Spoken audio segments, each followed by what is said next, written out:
the slides for us. So I'm going to go in English and then in Spanish. Good afternoon, everyone. Happy Friday. Happy November. I know it's a very exciting time of the year. We got a budget signed off. Some of us are getting paid faster than others, but it's okay. Today's agenda is really jam-packed with tons of resources and information from all our partners. I want to just do a little plug-in, thank all of our presenters for coming in today and presenting and providing as much resources and information to our community. So, bienvenidos y feliz viernes a toditos ustedes, bendiciones a toditas, feliz noviembre, ya casi estamos estamos preparándonos para las Navidades, para Acción de Gracia, y todos los tres Reyes de Magos y todos. Aquí tenemos muchísimos presentadores que vinieron hoy para darle a ustedes muchísima información y también recursos, y le quiero dar muchísimas gracias a ellos para estar aquí con nosotros hoy. So, next slide, please. I am going to turn it over to our Community Language Initiative. Thank you, Damaris. Hello, everyone. My name is Carla Rubalcaba. I am with the Community Language Cooperative. Today, we will be practicing what we call language justice to make sure that everyone has an opportunity to speak and listen in the language they feel more comfortable with. To do this, we will use simultaneous interpretation between Spanish and English. So I will say this in Spanish, and when I finish, we will turn on the interpretation feature. That means that you're going to see like a little world map in the corner of your screens, or 3 dots, depending if you're on a computer, in a cell phone, or in a tablet, where you get you're going to be able to select the language you want to hear. If you only speak English, please select English. I strongly recommend that you click where it says mute original audio so you don't hear both languages at the same time. If you're fully bilingual, feel free to listen everyone in their own language. Since I'm going to be interpreting from English to Spanish is kind of like 15-20% longer than English, so it's going to take a little more to interpret it. So please try to stretch your words when you speak, and make sure that you mute your microphone if you're not speaking, so I can only hear the person speaking and everything gets interpreted properly. Before we start, I would like to remind that everything you said is going to be interpreted and will remain confidential. If you have any questions, you can send me a message. Now, I'm going to say this super fast in Spanish so we can start. Give me 1 second. Hola a todos, mi nombre es Carla Rubalcaba y trabajo con Community Language Cooperative. Hoy practicaremos la justicia del idioma para asegurarnos que todos tengan la oportunidad de hablar y de escuchar en el idioma en el que ustedes se sientan más cómodos. Para ello utilizaremos interpretación simultánea entre español e inglés. Lo que ustedes escucharon hace un momento fue esto mismo, pero en inglés. Al terminar mi introducción, vamos a aprender lo que viene siendo la función de interpretación. Quiere decir que ustedes van a ver un mapita en la esquina de sus pantallas o 3 puntitos, depende si están en computadora, en celular o en tableta, en donde pueden ustedes seleccionar el idioma que desean escuchar. En este caso vendría siendo el español. También le recomiendo que le haga clic donde dice Mute Original Audio, que significa silenciar el audio original para que no escuchen ambos idiomas al mismo tiempo. Me gustaría recordarles que todo lo que diga será interpretado y se mantendrá confidencial, y si tiene alguna preguntita puede mandarme un mensaje. Empezamos en unos segundos. Gracias. I believe we're all set up, so interpretation begins now. Hey, Stephanie, you got it? Okay, yes, I Awesome. turn it on. You can go to the next slide when you have a moment. Okay, so for those of you that don't know me, I'm Damaris Alvarado Rodriguez. I'll be your host for today, and then I'm going to allow Rosaida and Susana and Stephanie to introduce themselves. Hola, buenas tardes. My name is Rosaida Benitez. Thank you for the invitation to be a co-host today at this wonderful meeting. I appreciate it. And thank you for each one of you that have taken time for us to stay here today. Stephanie? Hi, everyone. I'm Stephanie, and I'm the executive assistant for LEJ. Susana. Hola, buenas tardes. Hi, good afternoon. I'm sorry. It's a pleasure stay with you guys this afternoon. Es un placer para mí estar nuevamente con ustedes. Rosaida, bienvenida. Es un placer para mí compartir este tiempo contigo también. Miss Damaris, Miss Stephanie, bienvenidos sean todos. Susana Rincón de este lado. Así que vamos a pasar un tiempo muy hermoso esta tarde. Hay mucha información, así que esté pendiente para que tome sus notas también. Gracias por la introducción a todos ustedes. So aquí lo voy a dejar with your co-host. I think it's Rosaira. Sí.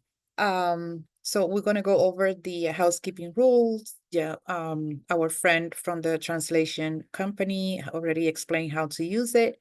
You can more than welcome to use it anytime you may need and select your language. Please put your name and the name of your organization and your email in the chat box. And if you are looking for PQAS credits, you have to add your PA keys number, your PA keys register number in the chat. You have to remain in the meeting for 90 minutes to receive the credits. We're going to ask, please, to remain muted unless you have a question or something to say. You can raise your hands, and then we will direct you on how you can unmute so that you can ask our question, or you can put it in the chat, and we going to pay attention to it. Use your chat for anything that you want to share that you think is convenient, and it will be used as a resource for everybody else here at this session. These sessions are recorded and it will be shared in the website, and the transcription of the language is also an option.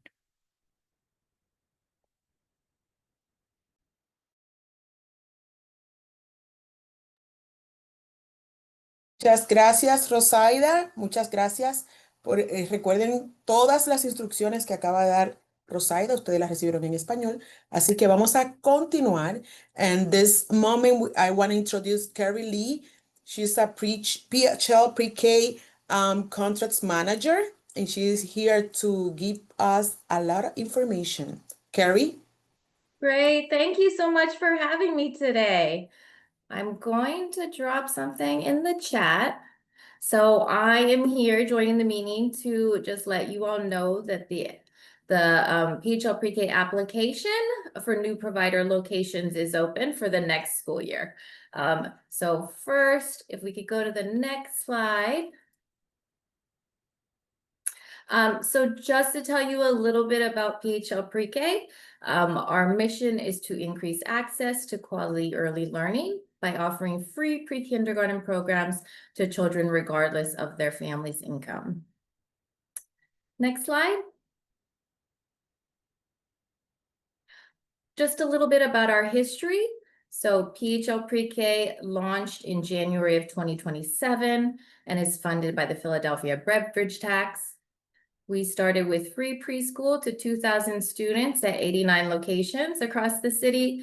And are very proud to say now this year we're serving 5,250 seats at over 230 locations. PHL Pre-K does provide 5.5 hours of daily education for 180 days over 10 months. And over 16,000 students and families have participated since inception. Next slide. Thank you. So as I said, the PHL Pre-K application is open. This is for the 2026 to 2027 school year. It's available on the PHL Pre-K website. You can get to the application materials and also to the online platform to submit. The online application and materials are available in English, Spanish, and Chinese. So you would be able to submit the application online in Spanish. This application is the request for qualifications for new provider locations. This RFQ is designed to develop a pool of providers to be considered for slot awards in the 2026 to 2027 program year to support any program expansion or redistribution of existing seats. We did have application info sessions last week. They've passed now, but we do have the recordings on the PHL Pre-K website. So if you visit that same link with the application, you'll be able to see the recordings and slides. And this is my last slide here. We did gather all of the questions that we got from the application information sessions, and we'll be releasing an FAQ document for everyone that will be available on November 19th. We'll put it on the PHL Pre-K website. It's going to be available in English, Spanish, and Chinese. And perhaps the most important date of all, so application submission deadline, that's going to be December 2nd. So right on the heels of the Thanksgiving break, that Tuesday. So the deadline is December 2nd at noon. You must apply if you're interested. You must apply through the web platform, and providers will not be able to submit after the deadline. But if you do have any questions, you can please feel free to reach out to our email and I'll drop that in the chat. Does anybody have any questions that they'd like to ask now? I can stay on a little bit. Carrie, this application submission is for everyone or just new providers? This is new provider locations. So the returning providers, those are the ones that are in our system now with the contract this program year. You would complete the continuation form for your currently funded site. Thank you. If you want to a different location that is not currently funded, then you would complete the new provider application. I have a question. This idea, I believe I submitted the continuing. How can I find out if I submitted it or not? Sure, I can go ahead and check after this meeting and then shoot you an email. Thank you. Sure, no problem. Yeah, we will also be doing follow-up with any returning or providers in our system next week to make sure everybody knows that deadline is by next Friday. Hi, I have a question. Sure. What if you had Philly Pre-K some years ago, and it's been about maybe 4 years since I had it? Would you consider to be a new applicant? Yes, you would be a new applicant. So only the folks that are funded this year in the 2025 to 2026 year are considered in the PHL Pre-K system right now. Okay. Now, could you go over the zip code qualifications? Because my zip code isn't in, but I get a lot of children that's out of my zip code that will fall under the guidelines of Philly Pre-K. So how would that work? Sure. So we do get a lot of questions about the priority zip codes. That's just one of the factors that goes into the decision-making process. So if you are not in one of those priority zip codes, it does not mean that you're not eligible to apply, then that you shouldn't apply. So you do not need to be in a priority zip code. It's just one of the factors that is considered in the decision-making process. Okay. All right. Thank you. Sure, no problem. And if you want more information on the priority zip codes, I would go to the application materials. It has a list, and the application info session also has like a little map that you can take a look at. Carrie, I have a question. Sure. For new providers, is family childcare providers welcome to? Absolutely. Yes, Yep, we do sorry. have family and group providers in our system, and family and group providers are welcome to apply. Thank you. Sure. And also any star level as well. I had one more question. This idea.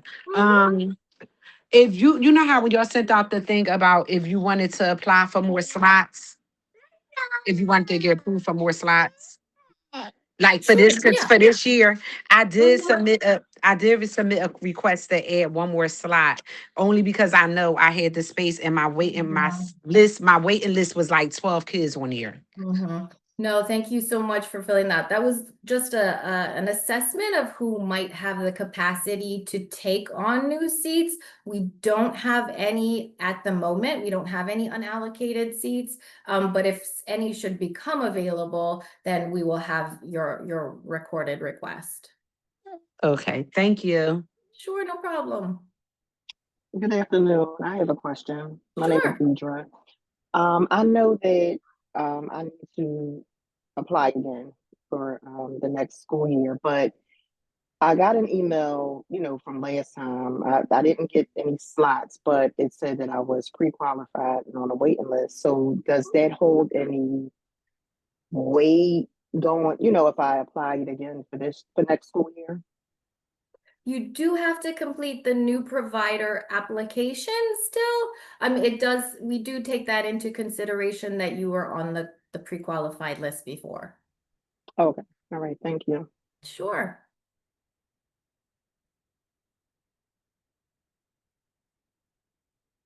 All right, well, if anybody does have any other questions as they look through the application materials, please feel free to reach out to the PHL Pre-K inbox. Terry, thank you so much for Of joining course, us thanks for today. I having really me. appreciate you sharing this information. No problem. Bye-bye. I'm not sure if Natalie's here. Is Natalie here yet? Yes. Okay. Thank you, Carrie. We appreciate your information, and I'm pretty sure people are going to reach out for more questioning on your email. Now we're going to introduce Natalie Flores, and she's the manager of Higher Education Initiative in the Pennsylvania Keys. Welcome, and it's all yours. All right. Hola a todos. Buenas tardes and happy Friday to you all. I have some very exciting news and I will put the link in the chat in just a little bit. But we are going to be offering free gratis foreign degree evaluation starting December 1st. Hey, long time coming. So free. I will put the link in the chat in a minute. And so we are working with one vendor. They're called the Educational Credential Evaluators. And we just developed a contract to work with them to work with everybody coming from any international background, education background, to evaluate transcripts for career pathway placement. So I'll add that link in the chat, and more information is going to be coming soon because like we were today, just this morning, working on all of our flyers and everything. And I told Damaris I really want to tell you guys quickly to anticipate this. So if you have yourself or other staff members that that need to have their documents evaluated, you can do it for free starting December 1st. And I would say the other thing is that we are still accepting foreign degree vouchers up until December 31st. So all that information's on the website. Let me get it and put it into the chat, but I will take any questions in the meantime if you have any. If anybody has any questions, they can. Oh, Jasmine wrote, Natalie, is that only for a certain amount of time? Good question. So it's going to run, the program will run until June 30th, 2025. We are hoping that in the new fiscal year, starting July 1st, that we will still be able to keep it free. But it might go to like 90% discount, 75% discount. So still much more affordable than it was before. Amazing. And I see Rosanna has her hand up. Hi, everyone. Hi, Natalie. My question is, how long do you think is the wraparound time? Have you had those conversations with the company that's been chosen? Yeah, good question. So that was one of our first questions was how long does it take? And really it depends on a few things, how prepared you are with your documents. And so actually, do you mind if I screen share and I can actually show you what it looks like? Because it really depends on the country that you're coming from. So let me close out a few more things. Like for instance, when we have our applicants coming from Cuba, we know that their offices don't operate in the normal Monday through Friday, or not the normal, but what we anticipate for Monday through Friday. They only do these kind of things like every couple of days. So it really depends. That's the answer is the quicker you have your documents, the quicker they can turn it around. And they're looking at about 2 weeks right now, if you have everything correct.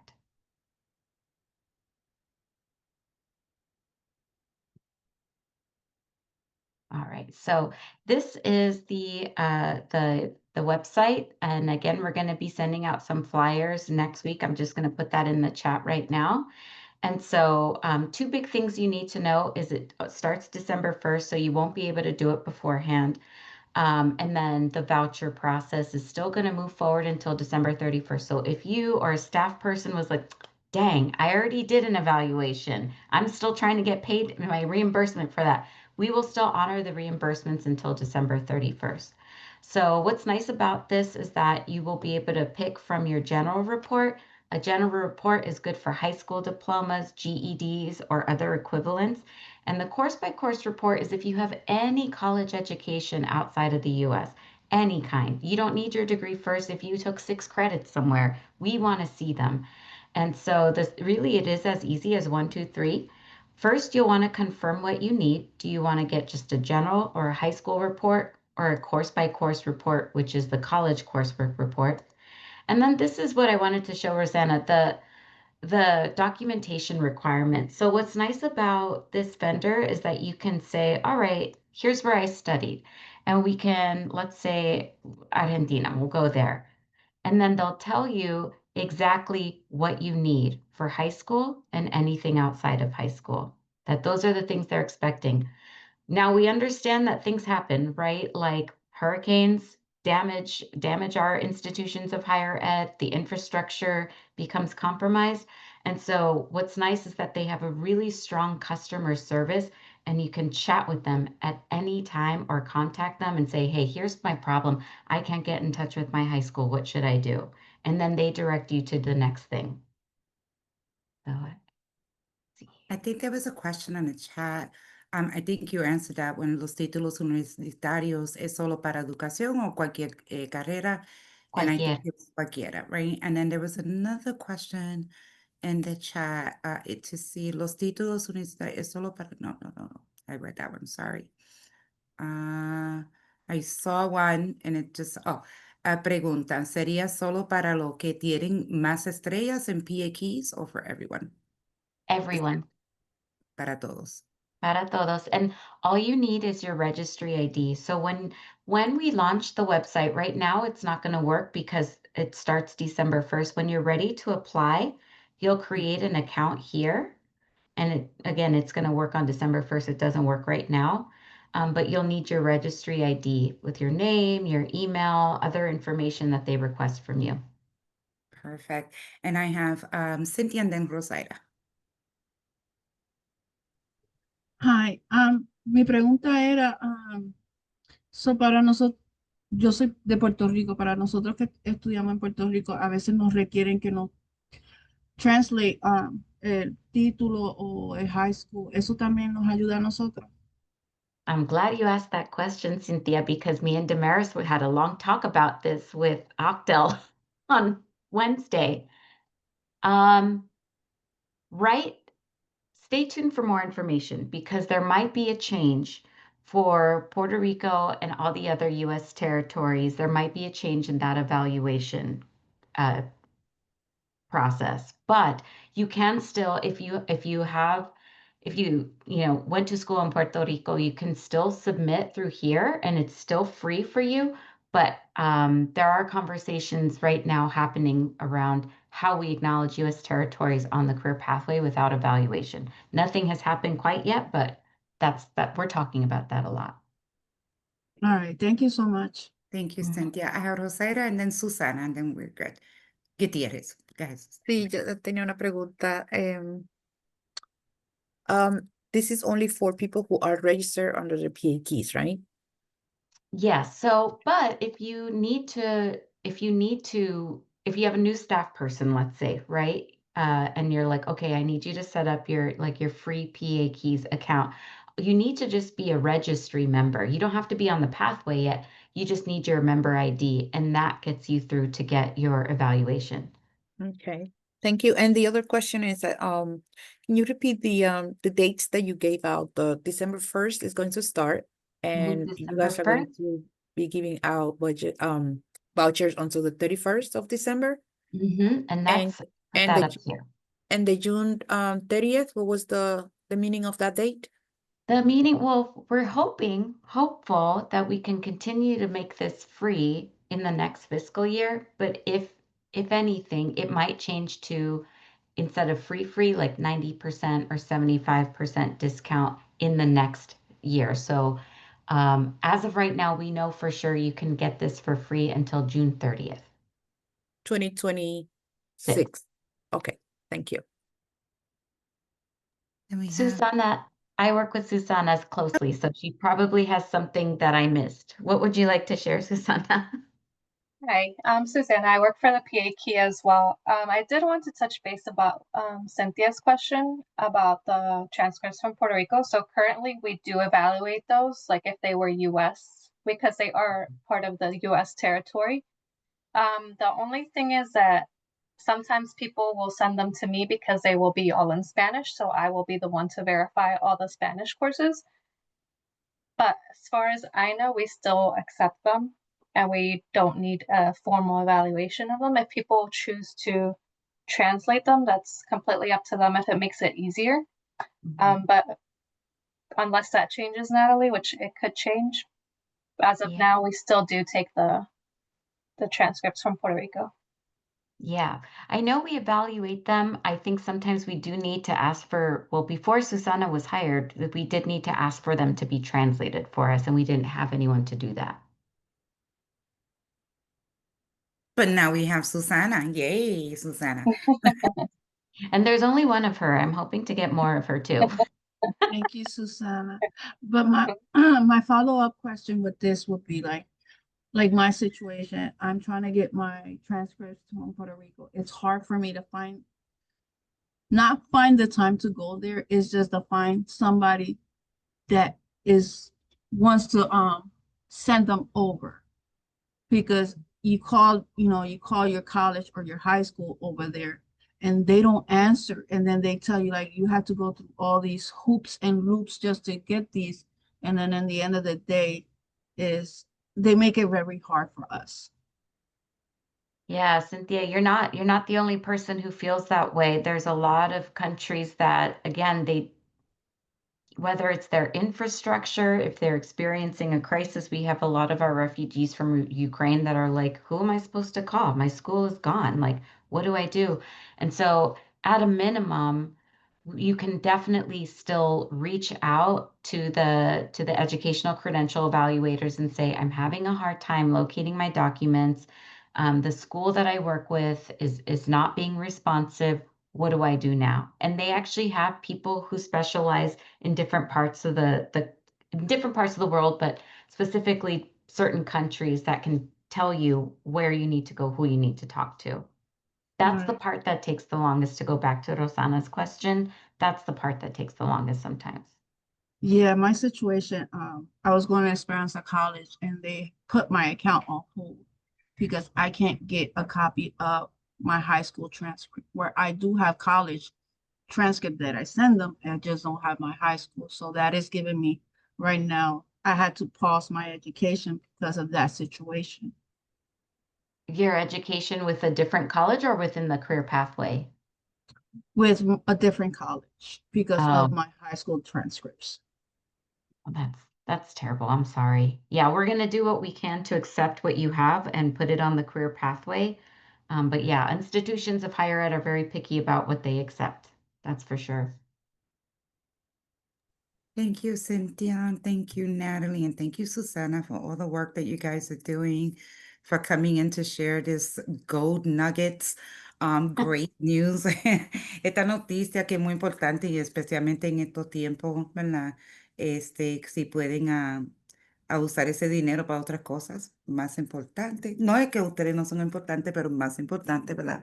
Y con este clima que nosotros tenemos ahora, guardando y ahorrándose ese dinero es importante ahora. So thank you for thinking of of not only the Hispanic community, all communities that are facing, the struggles and everything with this translation. So I really appreciate you guys.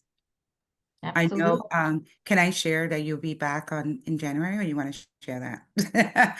You, for the PA Keys, stuff. You want to share that? Sure. Is it the ARP career Yeah, pathway yeah, yeah. one? Mhm, Oh, okay, good. And then you'll see me in January too. I am working very closely with Damaris and 10 other individuals that are comprised of the change team, and we are redesigning the career pathway. And it's going to be quite a big change, but a change for the better. And we'll also be asking for a lot of feedback from our providers. And so stay tuned. We're very excited to share that information. We do have a website. I'll put it in the chat as well for you to look at as well. But I'll put my email in the chat if you guys have any questions too about foreign degree. Natalie, I think there's another one that says Okay. another question is this evaluation will be the same as West, meaning that our college needs to submit their degree directly to you. Yeah, so So, Claudia, well, Susanna, I think you can answer that question, right? I yeah. can, but you can too. So, ECE is the agency that we will be working with, which is at the same level as West is. So, if you go onto the website that Natalie shared, you can go straight to their website and upload the documents that you have straight to that website down. If you want to scroll down, yeah, no, thank you. If you want, you can just go straight to that website and upload the documents. And the fun thing is that we will be able to have access to those documents as soon as they are ready to go, evaluated, completed. Like I will be able to see that completion as well. Yeah, so you know, I'm going to click it, but it doesn't work yet, right? So because it's supposed to go up on December 1st, but what you'll see is a website where you can create an account, you put your records, your educational documents in there. The educational credential evaluators evaluate everything, and when it's ready, they let Susanna know and our team know so that we can see the documents, and then we're going to put them in the registry for you. And you can still you know, it's an additional fee, but you can ask that they be printed, mailed to you. You can do it. You can make 500 copies if you need to, but it'll be available for you. Like the service is free, but you would just have to pay for the extra printing if you want it printed, but you don't need it printed in order to be put on the pathway. Thank you, Natalie and Susanna, for your joy of bundle of information. We appreciate it. And now we're going to have Pat for the next one.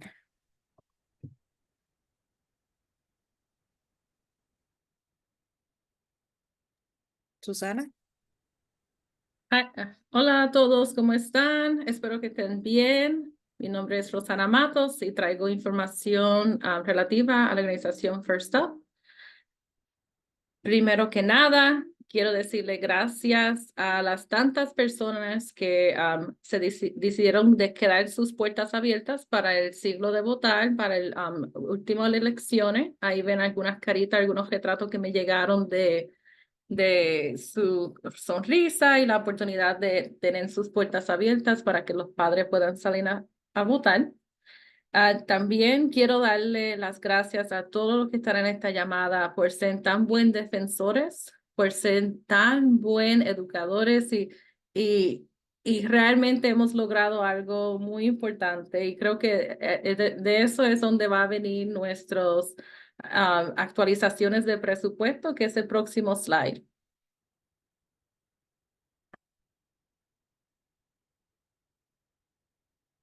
Como ya saben, lo han escuchado por correo electrónico, quizás lo han visto en su Facebook o algo así, pero sí, ya se acabó la jornada esa de no tener un presupuesto aquí en Pensilvania. So, gracias a todas las personas que enviaron cartas, que llamaron oficinas, que visitaron a sus legisladores en locales, pero también fueron hasta Harrisburg, que madrugaron y se levantaron a las 6 de la mañana para viajar a esos sitios. Gracias, gracias, gracias. Ustedes aquí lo lograron y si están igual de contentos como yo, ponme algo en el chat box o algo, escríbeme, ponme una carita feliz, un corazoncito o algo si están conmigo, porque estas actualizaciones están beneficiando la educación temprana. So, vamos a ver, ahí sí, Damaris con sus corazoncitos, Jessica, muy bien. Sí se puede, exactamente, sí se puede. Ahora mismo acabo de tener una reunión con mi equipo en First Up y hemos visto como en los últimos años realmente los proveedores están adelante, a frente en nuestro esfuerzo de abogacía. Anteriormente tú has visto muchas agencias adelante, quizás un proveedor atrás o dos, pero ahora en estos tiempos hemos visto mucho más grupos de proveedores como este de Latinos Educando Juntos, otras organizaciones como otros grupos como 3P, The Voice of ECE y Latinos con los fellowships. So ustedes han sido las personas importantes en mover lo que se ha hecho aquí en Pensilvania y la educación temprana.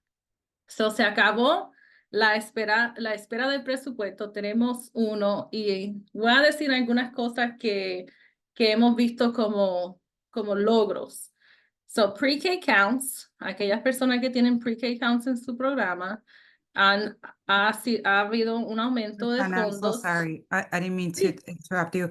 I was just gonna ask Stephanie, can you go to that slide with the budget and the numbers so that way they can actually see it? Good.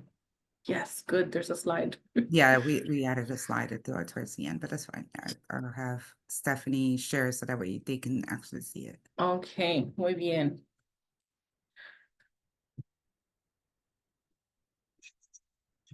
Bueno, que busquen eso, les voy a decir.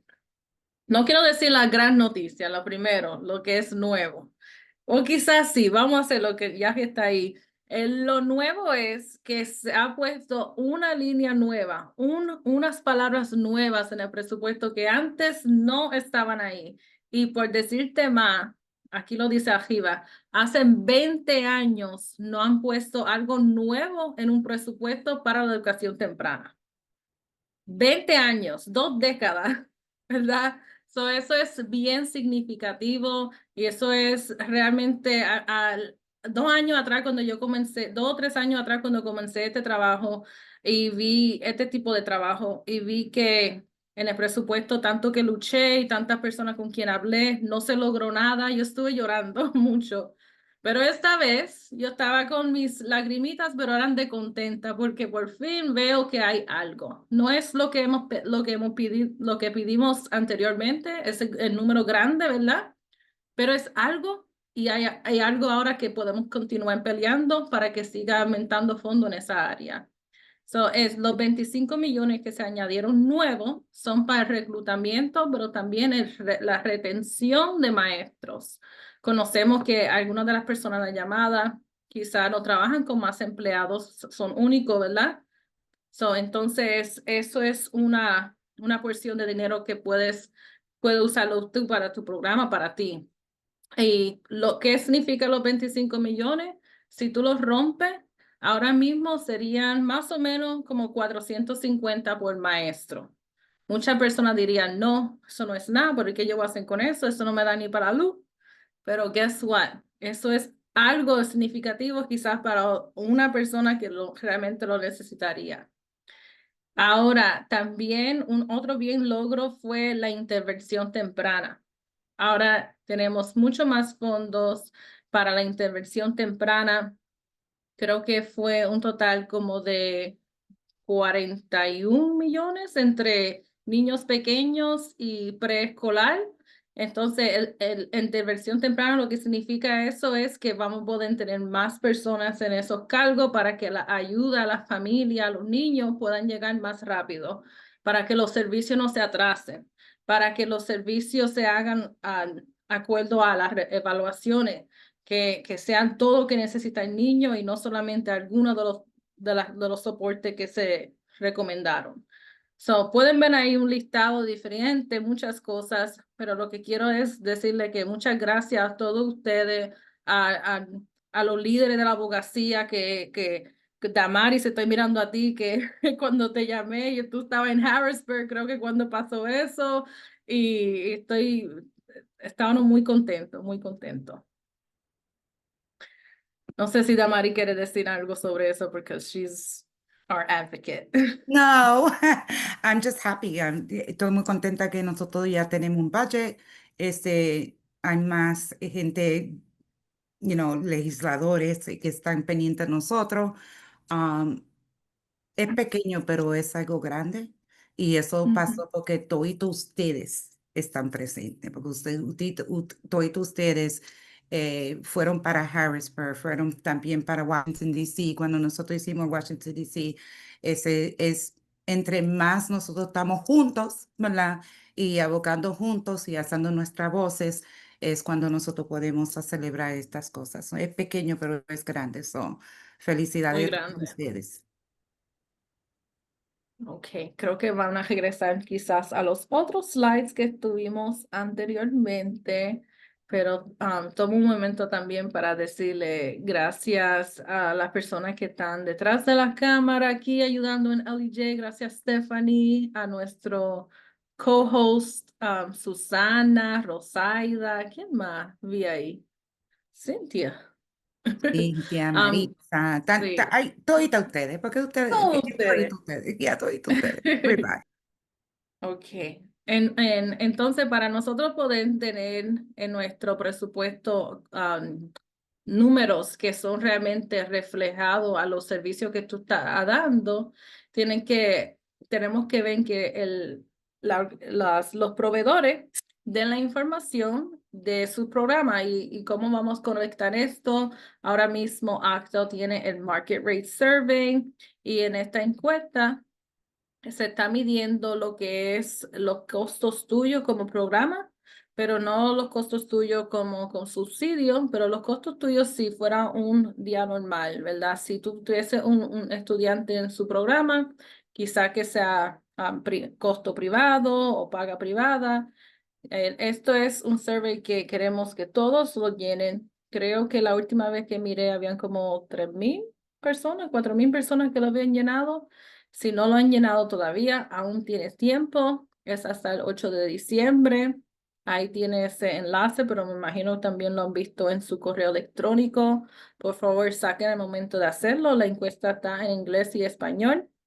No sé si lo tienen en otro idioma, pero sí lo pueden hacer pasito a paso para que se puedan realmente reflejar la calidad de trabajo que ustedes están brindando a su familia, a su estudiante en la encuesta esta. Ahora lo próximo. Oh, gracias, Stephanie. Me puso el link ahí. Si no lo tienen, ahí está el link para directamente a la encuesta. Ahora, aquí hay un espacio donde ustedes, los proveedores, pueden llegar.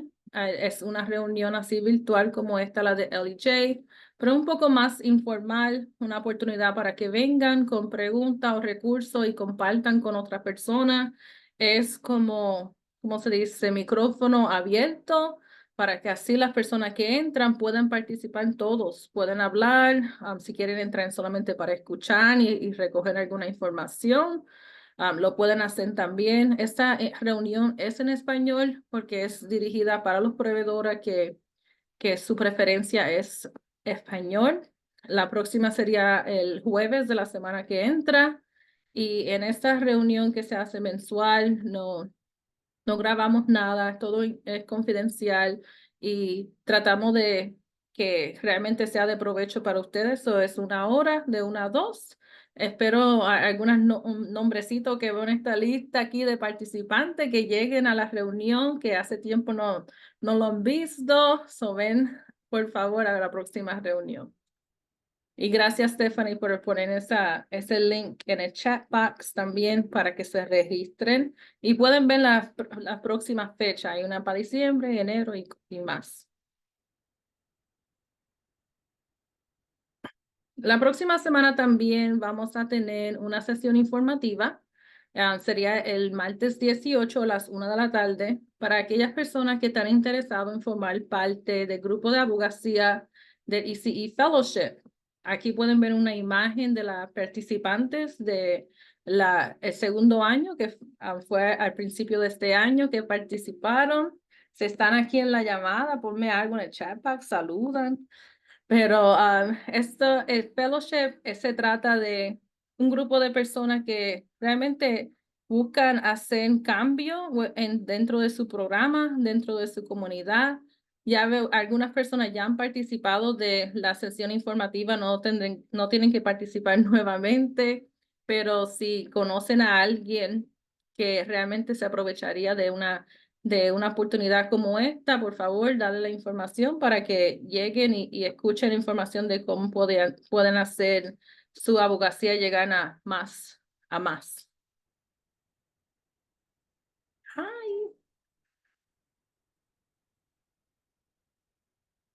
Y el próximo slide, dame ven qué es. Ok, este sí se acaba en poquito de tiempo. Algunos de ustedes han visto anteriormente que First Up hacen premios de maestros. Algunos quizá han aplicado en tiempos anteriores. Esta vez volvieron a abrir después de un receso el año pasado. Y estos premios es que se fundaron en reconocimiento de educadores infantiles excepcionales, educadores infantiles que están haciendo cambios, están creciendo como profesionales o están participando en programas que lo están haciendo crecer. Aquí los ganadores, dicen ganadores, pero son los aplicantes que escogen, recibirán $2,000. También reciben un reconocimiento especial. Creo que están pidiendo este año solamente participantes de la área de Filadelfia y los condados cercanos, o perdóname, mis chicas de Allentown, de West Hazelton y fuera de esa área, perdóname, pero esto es aquí están comenzando nuevamente, han pedido solamente de esta área. Si ustedes conocen a alguien que debería tener un reconocimiento porque ha sido un educador extraordinario, por favor, usen el enlace que está en el chat box para que puedan nominar a esa persona. Y si no están en el chat box, no sé si se lo había dado a Stephanie, ahí tiene el código QR y también creo que cuando recibes tu resumen de vuelta pueden ver la información. Y no sé si llega al final, pero diría gracias por su tiempo y gracias por siempre estar conectado aquí con LEJ. Esta reunión es muy importante para educadores de todas clases.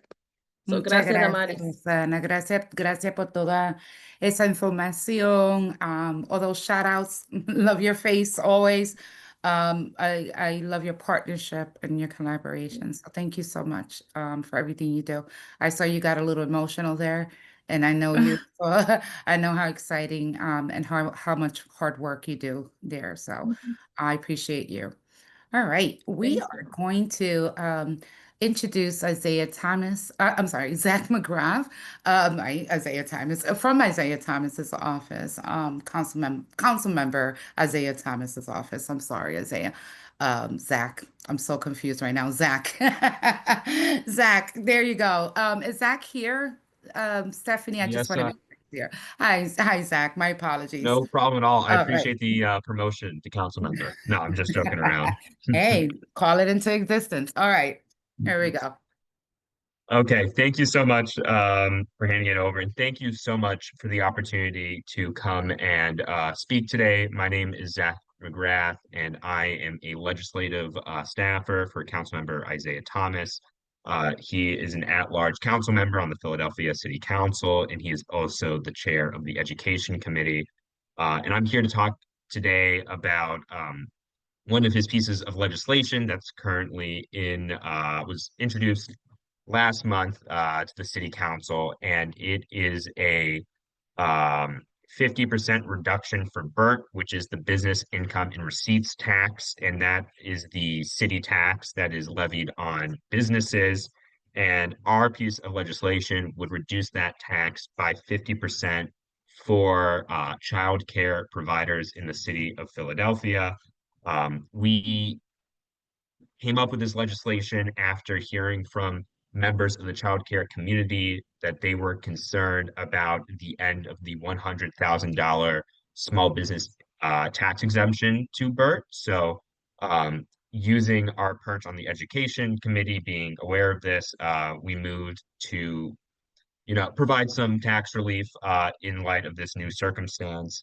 And it was introduced last month, and there's a one pager that we translated into Spanish that kind of gives an overview of the policy details, what it's going to look like once it's passed, and we were very excited about it. We've been getting strong support from all three parties on the Philadelphia City Council. We have co-sponsors, and the next step is a lot of people like this idea, but it's really just showing that there is need to support the childcare community. We know this in the office of Councilmember Isaiah Thomas, but it's important to us to make sure that every single office knows before the final vote just how important providing relief like this is. So on December 3rd, there will be a committee hearing. It's a very important step in the legislative process. And if you're interested in supporting this bill to support the child care community, we would love to have you in attendance. I'll send more information over that can be sent out. And yeah, we're looking for, you can either testify or just show up in support. And we're all just very excited to keep up this relationship with the child care community. And thank you again so much for providing me the opportunity. Thank you so much, Zach. Do you know what time, December 3rd? I can get that to you. Okay. Yeah. Okay. I know that when I first heard this, Stephanie, if you could take us to this next slide.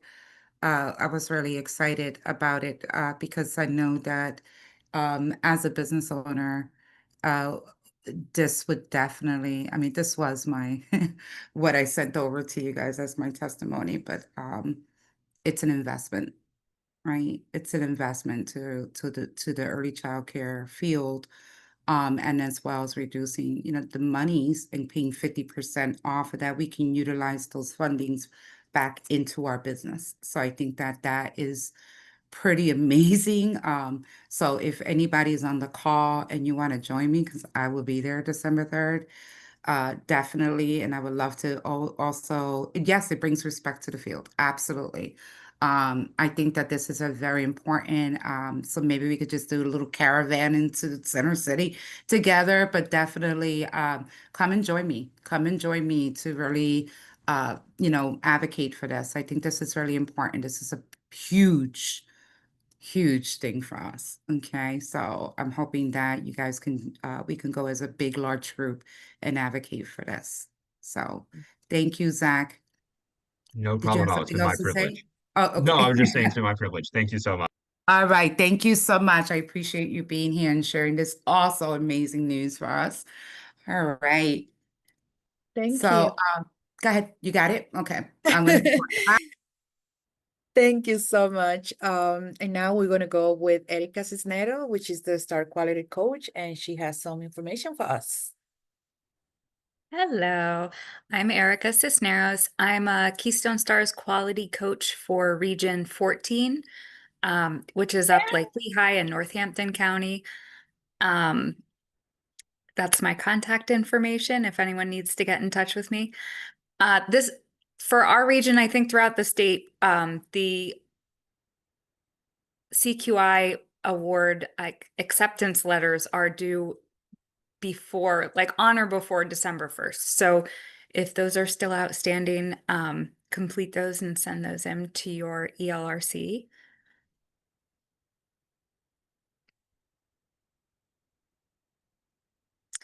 And this was just something in our region that we were kind of highlighting.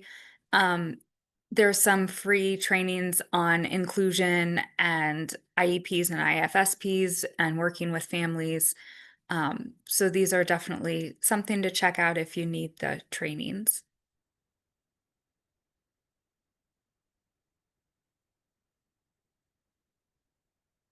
And then for our region, each month we have a provider link that has all the updates and resources and reminders for our area. So if you are in Region 14 and you are not on that mailing list, you can email estare@cscinc.org and she can get you signed up to be on the mailing list.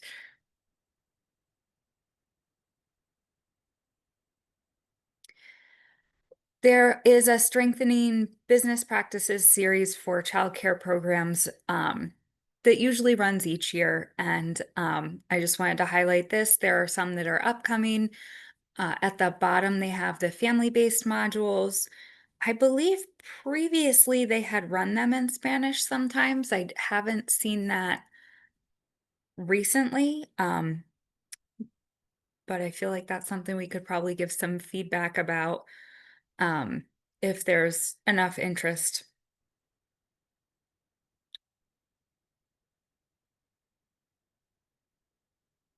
And that's all I have. Does anyone have questions for me?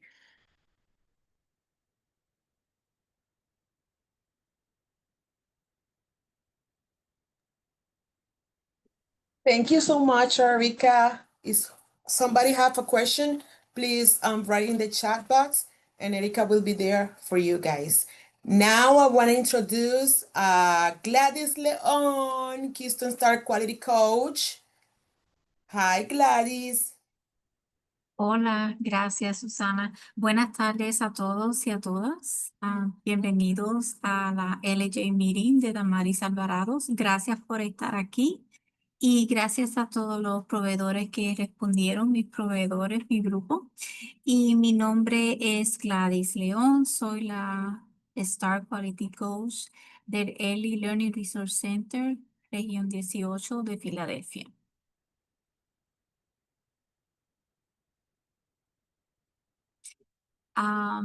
En la tarde de hoy quería compartir que el Early Learning Center Región 18 tiene un website nuevo y este ha sido actualizado.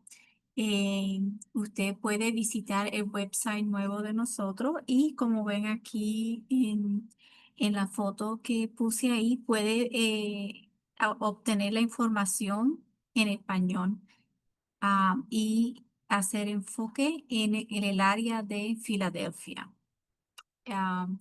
Puedo poner mi compañera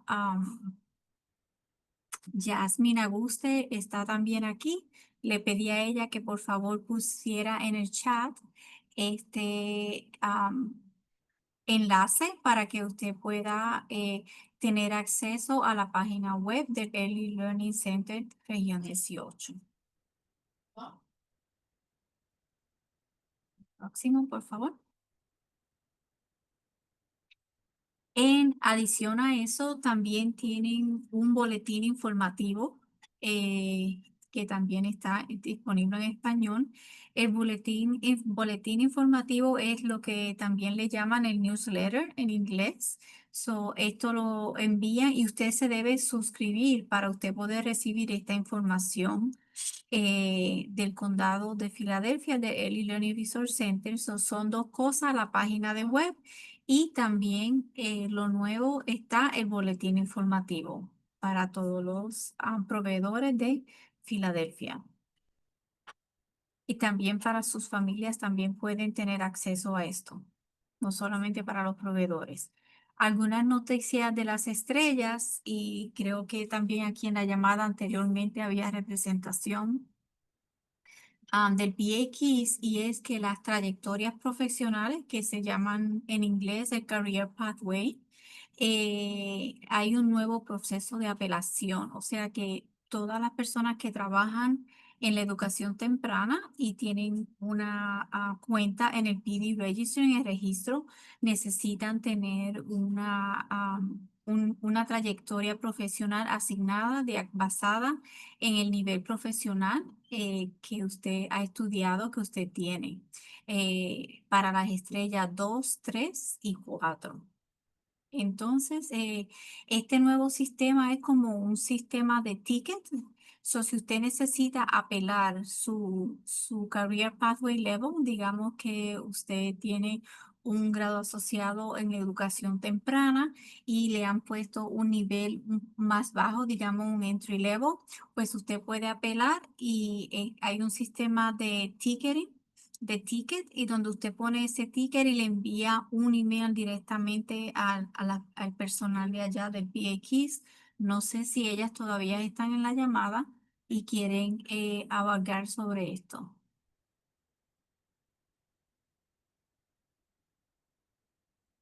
Próximo slide, por favor. Hola, Gladys. Sí, hola. Es Susana. Sí trabajo en el PA. La razón para esto es que todo estaba enviado a un correo electrónico y para hacerlo más fácil y que más personas tengan accesibilidad a poder ayudarles con los appeals y todo eso, lo movimos al registry, al correo electrónico del registry. Solo quería decir eso también. Sí, ya yo he hecho uso de este servicio como Quality Coach y también en conjunto con mis proveedoras que necesitan el Pathway, digamos, acelerado o un nivel asignado. So, es efectivo. Sí. Gracias, Sí, de nada. Susana. También, como habló la señora Erika Cisneros de la otra región del Early Learning Center 14, CQI Grant, los premios para la mejora de calidad continua de Keystone Stars, se supone que para la región 18 ya todos los proveedores hayan recibido esa carta de elegibilidad y y de aceptación la hayan firmado, hayan marcado el encasillado que sí aceptan el dinero y lo hayan enviado de vuelta acá para que entonces usted pueda recibir su dinero. Esto solo es para los proveedores de estrella 2, 3 y 4. Algunos proveedores, tengo entendido que sí han sido asignados recientemente, por primera vez se han movido a la estrella, digamos, 2 después de recientemente, pues le ha tomado más tiempo y aún no han recibido esta carta. Pues estos proveedores me pueden enviar un correo electrónico y yo le puedo dar seguimiento con el departamento de Las Vegas para que así se aseguren de que hayan recibido ese dinero. Les recomiendo que siempre mantengan al día el contacto de su daycare, de su programa, de su centro de cuidado en el hogar o centro en el sistema de Pelican. Es importante que usted tenga ese contacto al día, porque si usted cambió su email, su correo, la dirección del correo electrónico es ahí donde tal vez usted recibe los emails del grant y por lo tanto, pues si eso no ha sido actualizado, pues le va a tomar más tiempo. La otra cosa es que pues recuerde enviar esas cartas y firmarlas, enviarlas para acá y estar pendiente de que hayan recibido ese dinero en su cuenta, porque a veces lo reciben y aún todavía los proveedores nos llaman acá diciendo que no saben si lo han recibido o no. Pues que esté pendiente de que hayan recibido ese dinero y recuerden que este dinero se llama CQI Grant y dentro del PD Registry están las estipulaciones en qué usted puede gastar este dinero, cuáles son los gastos aceptados y los no aceptados. Muchas gracias. Gladys, ¿te puedo hacer una pregunta? ¿Cómo está? Bien, hola, Sonita. ¿A qué ellos se basan cuando ellos te mandan cierta cantidad de dinero? Esa información está en el PD Registry, pero entiendo yo que es la cantidad digamos, el nivel de estrella, es uno del base y la cantidad de enrollment de niños que su programa está, la capacidad de niños que usted está tiene en su programa. Porque Entiendo. usted sea tal vez una estrella 4 y tiene capacidad para 20, pero tal vez otra persona que tiene capacidad para 50, entiendo yo que recibe más dinero. Ok, gracias. ¿Alguna otra pregunta? Sí, programas han recibido el email, el correo electrónico por una de los programas, pero no lo he recibido para los otros. ¿Qué pueden hacer? O si no han recibido you might have said it and I didn't hear it. Si lo ha recibido para un centro y no para otro, Ujú, digamos si tiene múltiples. ujú. Bueno, tome en consideración que puede ser que si, digamos, si sus otros dos centros u otro centro, uno de esos centros que no la ha recibido ha sido determinado estrella 2, 3 o 4 recientemente. Entonces, usted le toma un poquito de más tiempo de avisarle acá al departamento de Grant para mandar esa información. Ok, Pero me gracias. pueden escribir y yo puedo colaborar con las compañeras que ellas trabajan aquí conmigo. Y Ujú. entonces yo mantengo en contacto con ellas. Los proveedores usualmente me dejan saber y yo le escribo a ellas. Y sí, yo le copio a usted. Muchas gracias, muchas Ujú. gracias. Y gracias Gladys y Erika para poder compartir con nosotros, con las regiones de ELRC, siempre y Jasmine y todos ustedes que están aquí. Say, if I didn't mention your name, I'm sorry. Charge it to my heart. My brain is pretty crazy right now. Pero muchísimas gracias por toda esta información. No, Bueno, muchas gracias a ustedes y muchas gracias a usted por proveer este medio donde los proveedores se pueden reunir y network, colaborar para crecer y ayudar a la comunidad educativa temprana. Muchas gracias y que pasen unos bonitos días de acción de gracias con toda su familia. gracias, gracias Gladys, gracias. Um, Puse into the chat before I introduce, I'm going to go in English for Margie, but before I introduce Margie, I just wanted to put a note that in the chat I put in that received an email that officially all SNAP benefits to all Pennsylvanians have been released and paid out. So that is good news. I don't know if you guys have been affected, your community's been affected. You know, there's children and families that have been affected, you know. So I do know something about childcare is that we are resilient people and we move into community action very quickly, right? We did that through COVID, and we continue doing that, you know, really making sure that our communities, the children that we serve and families that we serve are not left without. We wear our other hat, right? Because we have so many hats that we wear. So kudos to you guys that have kept your communities fed, your children fed, you know, trying to provide them with as much resources as possible. But I did want to, you know, just take a moment to celebrate that, you know, as of today, Pennsylvania and DHS actually has paid out all SNAP benefits to our Pennsylvanians. So kudos to DHS as well and to our lovely governor. Okay, so next slide, please. And so, going into all the celebrations, I think that we also need to take a moment to uh, acknowledge what's been going on, right, in our communities, affecting our children, our families, our staff, our families, you know, our own families. So I want to take a moment to introduce Margie Wakeland, Senior Attorney for Education Law Center. And Margie, you are fabulous. We've been in many platforms before, but if you want to come on, I know you have a lot of goodies to share with us. Yes. Hi. Thank you, Damaris. Can you hear me? Okay, great. And is it simultaneous interpretation? Is there someone who's interpreting? Yes, and we're going to put inside the chat for anyone that is here and that needs to hear anything in English or Spanish, they can click to the globe on the bottom of their screen to hear, you know, the language that's closest to your heart. I'm going to say that in Spanish. Para ustedes que están aquí, Margie va a hablar en inglés, pero tenemos traducciones. Pueden abajo del screen de ustedes hay un globo, le pueden darle globo y ahí pueden accesar todo lo que están diciendo en inglés en español, ¿ok?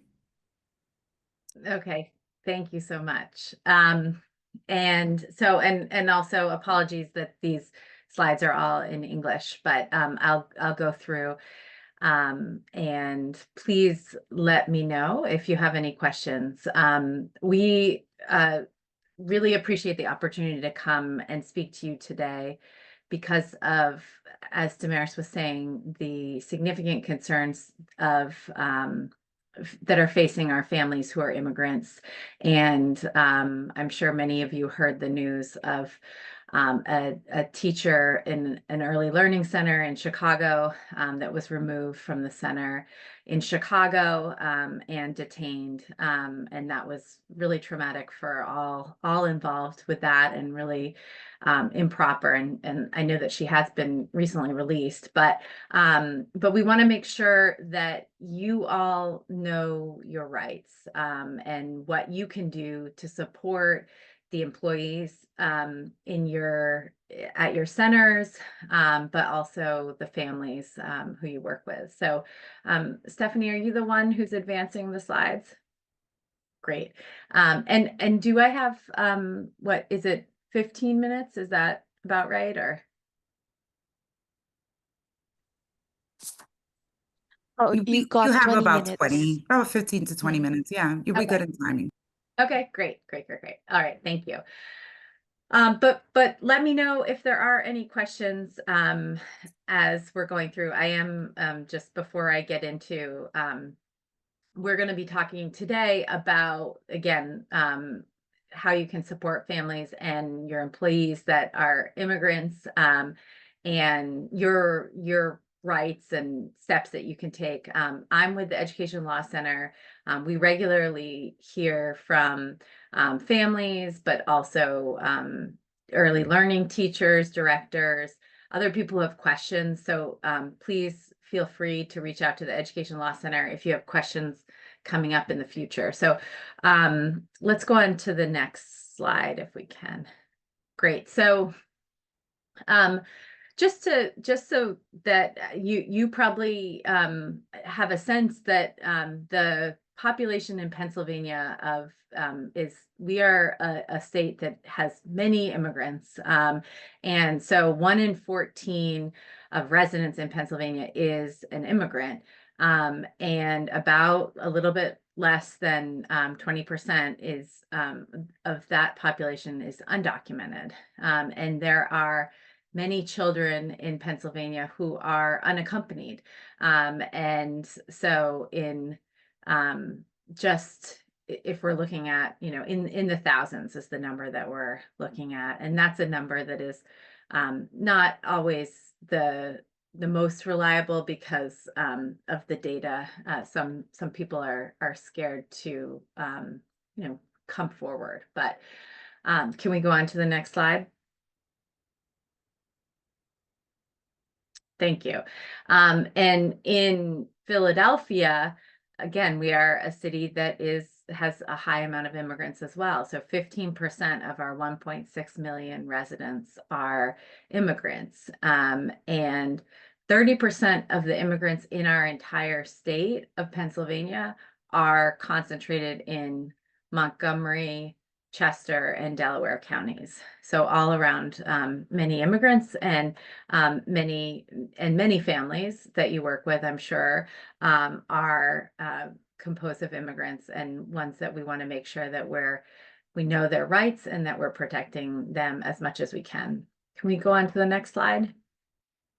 Okay, so you've heard there's been a lot of action at the federal level in Washington about executive actions that have been trying to, that have had an impact and made it the climate very scary for many immigrants in our country. And so this is some of them. So trying to end the right of birthright citizenship, meaning that anyone who's born in the United States is a citizen. So attempting to end that.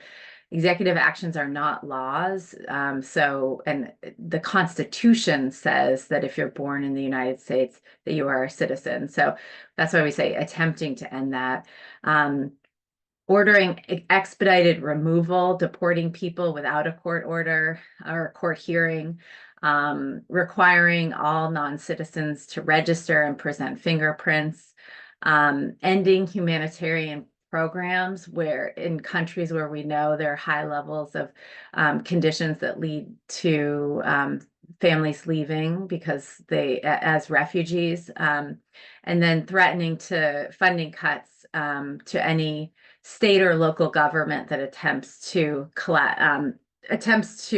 disentangle itself, so remove itself or not collaborate with ICE. So these are just some. There's more. I mean, for example, what I was just talking about in terms of, the ICE saying that they aren't targeting any staff or families that are participating in daycares and childcares, but they're still going there. And so it's executive actions like this, but also just what we're hearing is happening that's making many of our families very, very scared to be out in the street, whether they are here with papers or without, because that's what we're learning, is that a lot of this action is happening against the law. So if we can go on to the next slide. Thank you. So there are a lot of protections. So despite, as I said, the executive actions that I just went through, those are not laws. And we do have strong laws in our country. For example, Title VI of the Civil Rights Act. This applies to everyone within the United States, that no person in the United States shall be discriminated against based on national origin. So national origin can be based on language. It can be based on being an immigrant. So they can't be discriminated from participating or denied benefits. And that applies to all programs that receive federal financial assistance.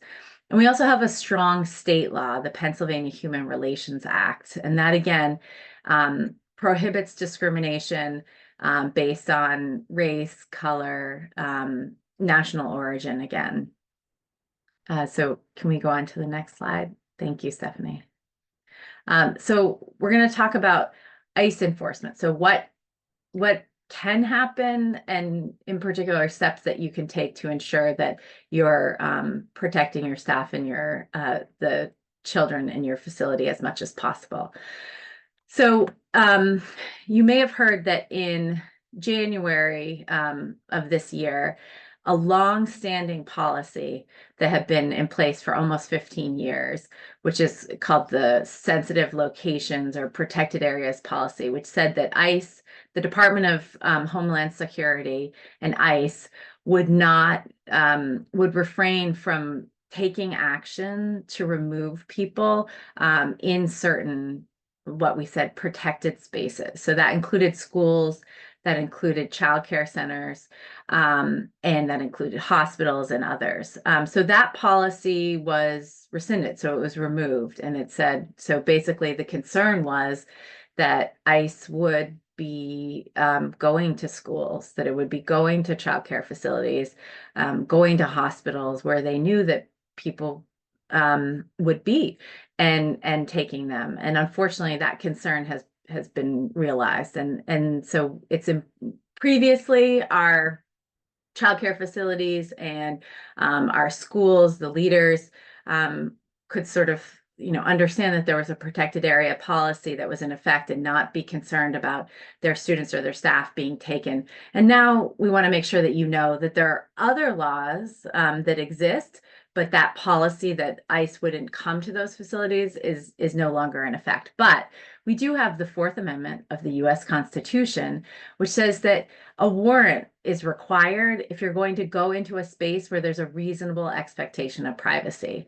And so the next slide, I'm going to talk about what does that mean? What is a reasonable expectation of privacy? So this talks about what are public and non-public spaces. So public could be, out on the street, and ICE has, in a public space, ICE has the authority to approach and question people without a warrant. So if you're on the street, on the sidewalk, ICE is able to go there. But people still, if they're questioned by ICE, have the right to remain silent and to get in touch with an attorney. In non-public spaces, a daycare facility would be included in that. So within or also a school would. In order for any ICE or other type of enforcement, of immigration enforcement, to come into the facility and to come into a childcare center, early learning center, preschool, the Fourth Amendment requires a valid judicial warrant that's signed by a federal or a state judge. And that's unless the staff, you, the childcare staff, the school staff, unless they consent to them coming into the facility. So if they gain access to a private area, so if they're permitted to come in, they can go into the facility if they have an administrative warrant. And that gives them the ability to remove someone. So they can't forcibly enter unless they have a judicial warrant, but if they're given access to a private area, then through having consent, then they can arrest someone there with an administrative warrant. So if we go on to the next slide, we're going to talk about what are the distinctions there so that you know, and we even have a picture to show you to break that down. A lot of times what ICE is using are administrative warrants, and those are the ones that don't allow them to enter unless they're given permission to enter. So it's important to know the difference between an administrative warrant and a judicial warrant. And so an administrative warrant is just signed by an immigration officer or an immigration judge. So they don't allow ICE to enter so a non-public space like a school, preschool, a childcare, early learning. And they can only go in if they have consent of the director, the official, whoever is in charge of that space. Now, a judicial warrant does allow them. So to be valid, a judicial warrant has to be issued by a court, a judicial court. So that's it. There's a difference between a judicial court and an immigration judge, because an immigration is administrative. It has to be signed by a state or federal judge. And it has to have the address of the facility that they're allowed to enter. So that would be your center, your childcare center. So you want to check for your school's exact address. And then it needs to have a certain time period that it's allowed to be executed. So meaning, if you look at it and it was for, a month earlier, that wouldn't be valid. So we can go on to the next slide talks about so here you can see this right here. This is a federal judicial warrant. So it says United States District Court. So you want to look to see, does it have a court name at the top of it? And then you want to look at you want to look down to judges here. There's a line at the very bottom. It says judge's signature. Look to see that there's a judge's name and a signature. And great, whoever is doing the arrow, that's great. Thank you. And you want to look to see that in these boxes here, that in this top box, that there is the address of your center. Yes, where that arrow is. Great. Who's directing that arrow? That your address there. And the name, you want to also look to make sure that the name of the person that is intended to be searched. So, and also that there's a date at the bottom that talks about how long it is available. You're available to be searched. So you should be able to see all of that on there, and also the description of what's being searched. So if it is the child care facility. So all of these are for a valid warrant. And administrative subpoenas are not a valid warrant. Okay, so if we go into the next, we actually can show you the difference between a judicial and an immigration. So you can see again, circled here, district court. So look for the name of the court. Look for whether it's the right address that's going to be searched, and look to make sure that only the person, the property, and the areas to be searched are listed here. And then, is the warrant still current?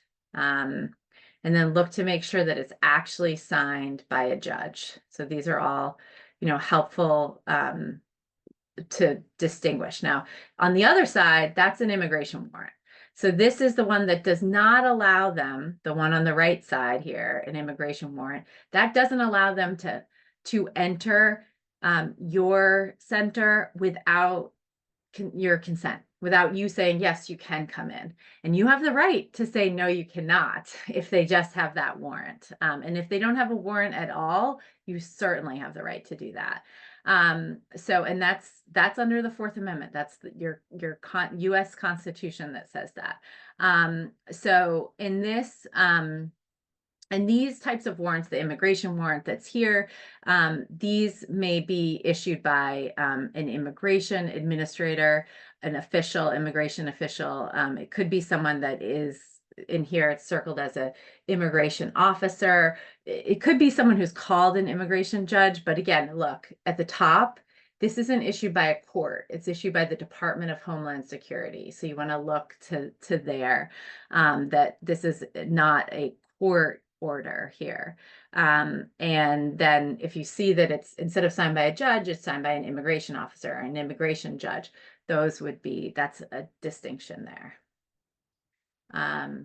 So we can go on to the next. So if you receive, and I'm going to pause for some questions in just a minute. So if you receive a judicial warrant, and again, we've gone through what those steps are, you have to allow them to enter.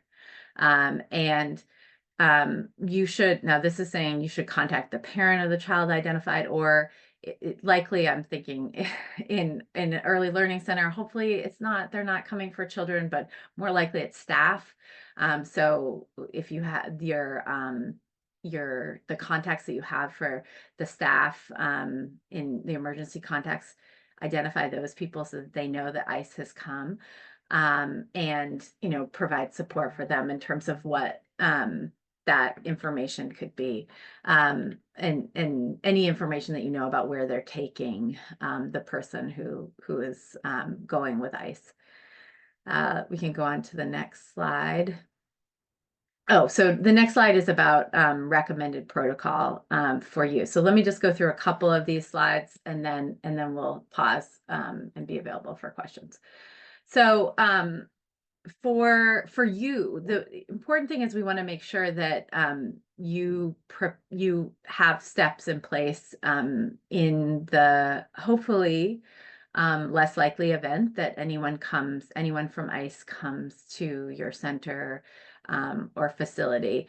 But if you don't already have an attorney, we suggest that you contact someone, so that if you are approached with a warrant, you have someone who you can reach out to, who can give you some advice.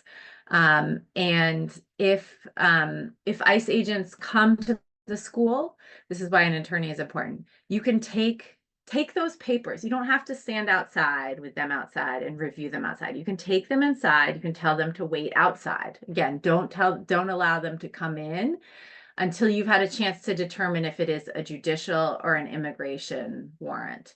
And then we suggest that this would be a protocol. So likely you'd want whatever staff is at the door to contact your director, and then the director to consult with an attorney to make sure that how you're expected to comply. We also suggest that if it is a judicial warrant and they do come in, you can observe and document actions by those agencies. So by those ICE agents. So your observations, recording what's happening, whether even pen and paper recording it, that can be helpful. You are allowed to record them. And also, we suggest that you make a copy of their IDs and the warrants so that you have them. And then we suggest that you create a welcoming policy and protocol so that your staff know, particularly this concept of making sure that you don't allow ICE to come in until you've determined whether they have the right paperwork to come in. Because if they don't have the right paperwork to come in, and you do allow them to come in, then it doesn't matter if they have whether they have a judicial or an immigration warrant. The other thing, and I've been seeing this more and more at schools and childcare facilities, clearly mark public and non-public areas. Most of your facilities likely have doors that are locked and maybe a code or some procedure for people to come in. So anything beyond that is likely a non-public space. So you can mark that and say, this is a private facility, and welcome. We're excited that you're here. We will respond to you shortly. But something that sort of marks that. If we can go on to the next. So that's to prepare.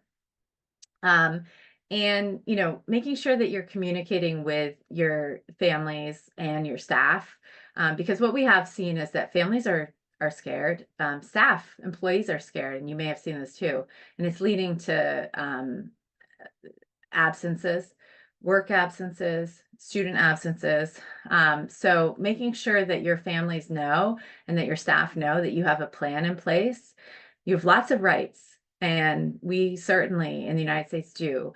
And so even though there's a lot of messaging that is creating a lot of fear, there are still a lot of rights. So we want to make sure that people know that, so that we can ensure that they feel safe to access learning, which is so important, or to go to their job, which we know that they're valued staff members for you.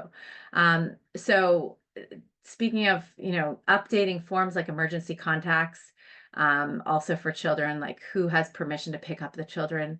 We've heard about some families where someone is in another situation, a family member is detained by ICE, and they need to have someone else come to pick up their child. So knowing who has permission, making sure that that's updated, and that there are multiple people who have permission, just in case something does come up. Thinking about thinking about ensuring that there are staff that are trained in your welcoming procedure, but also that there are enough staff who are able to be at areas of pickup, and so that things are observed. If I've heard in Philadelphia from at trainings like this, where there childcare directors have said to me that they've seen ICE outside, on the other side of the street, sort of waiting for families to come. If you can have staff who can be there at those times to sort of ensure that it's being observed, so that they know, so that if there is something that happens, that can be reported, so that potentially you can help whoever it is, a family member, staff member, is being detained, help add to the information about what happened that was wrong when they were detained. Okay, I think my time is up, and I think that might be, can you go on to the next slide? That might be the end. Oh, resources for families. Yeah. And then I think many of these are actual links that you can go to. The reputable immigration, and I know Damaris says she's going to be sending that out. Reputable immigration attorney, that is a list of links to nonprofit attorneys. There's also resources, the link under family members detained. That's resources for what you can provide for family and staff if there are concerns related to that. So, and all of these are different resources for you to provide, again, for your families, but also for your staff and the staff of your families. And then the last slide is just contact for Education Law Center. That's where I am, and we have attorneys there who are responding to questions about the rights of students and families in education centers. Also, Highest Pennsylvania, and ACLU of Pennsylvania. Both of those are organizations that help contribute to these slides and provide resources and are available for questions. Thank you, Stephanie, for putting that. And I think you'll be getting the PowerPoint that has a link to the resources as well. Yes, we'll be sharing tons of information, but definitely these slides because they're very important for everybody, and they will be hyperlinked that you can access all the links and all the resources Margie is sharing. Yeah. Yes, and thank you, Stephanie, for putting everything in the chat. That looks great. I know you have to get on, and I'm sorry that I've taken more of my time. No, this is important. So we actually we have time. We Okay. have time. I wanted to see if anybody, do you want to open it up for questions, Margie? Yeah. Or Yep. okay. Yep. Does anybody have questions? I know there was one in the chat. I think you already answered it, but I just want to make sure that we didn't miss it. So I have a quick question. So what you're saying is depending on the warrant they bring, it's when you allow them in? Yeah.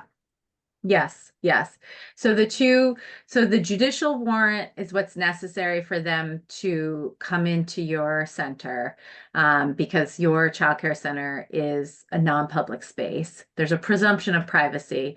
Just, you don't want anyone off the street coming into your center. So it's different than if you were on a sidewalk or you were on a street in Philadelphia. So in order, or anywhere that you are. And so in order for ICE to enter your center, they would need to have a judicial warrant. If they have the immigration warrant, which is signed by an immigration officer, so the difference there, then they can only come in to arrest someone or to search, but mostly those warrants are for arresting if they have your permission. So that's why you want to make sure that you are looking at the warrants, reviewing them, consulting with your attorney, and they can wait outside. ICE can wait outside while you're doing that assessment. Thank you. Yeah. So we have time for like 2 more questions. I know there's one in the chat. I'm not sure if you had already answered it, but I just want to read it out. Are we allowed to record them? Also, what to do if they don't have a warrant, but they want to take the staff member with them anyways? So I guess it's like the aggressiveness. Yeah.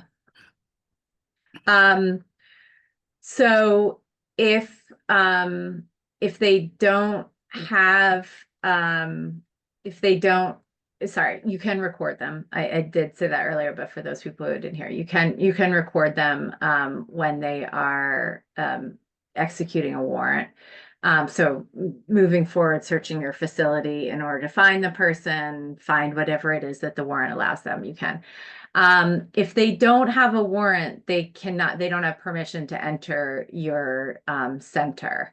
So that is they can't come in. So that should not be certainly if they are trying to go in without a warrant, you're very justified in asking them, kindly, that they need to return with a warrant. Awesome. And then we have Abraham. Go ahead, Abraham. Hi, good afternoon.